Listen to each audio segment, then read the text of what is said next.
Pads of plants or trees. Roots.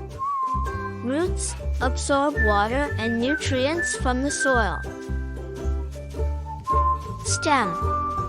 Stem supports the plant/tree and transports nutrients between the roots and leaves.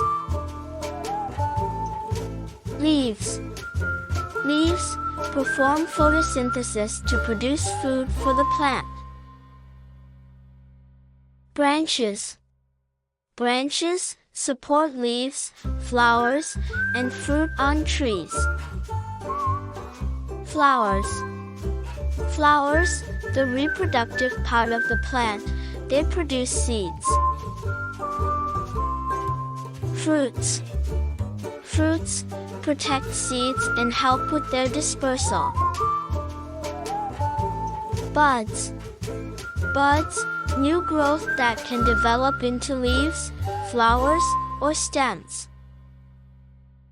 Seeds. Seeds, the part that grows into a new plant.